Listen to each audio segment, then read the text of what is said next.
So যারা chance পেয়েছো তাদের জন্য শুভকামনা। Hi, I am Fardin.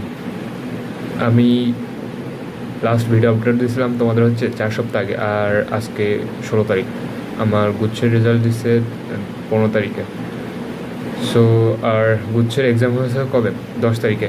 আজ এই 6 দিন পর, রেজাল্ট দিতে 5 দিন পরে। মেন বিষয় হচ্ছে আমি 4 সপ্তাহ আগে তোমাদের সাথে আপডেট ছিলাম, তো তখন আমি গুচ্ছের জন্য প্রিপারেশন নিচ্ছিলাম। আমার হয়তো কোথাও কমতে ছিল, সো ব্যাডলি আমার গুচ্ছতে চান্স হয়নি। আচ্ছা, আমাদের নেক্সট এক্সাম হচ্ছে ঢাকা সেন্ট্রাল ইউনিভার্সিটির, যেটা প্রিপারেশন আমি নেব না। আর হয়তো কোনো প্রাইভেট ইউনিভার্সিটিতে ভর্তি হয়ে যেতে পারি।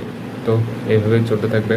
আর তোমাদের সাথে আমি হয়তো সামনে কানেক্টেড থাকতে পারি, নাও থাকতে পারি, নট শিওর। সো যারা চান্স পেয়েছো তাদের জন্য শুভকামনা, আর যারা পাওনি তারা আমার মতো হতভাগা। So it's all, by.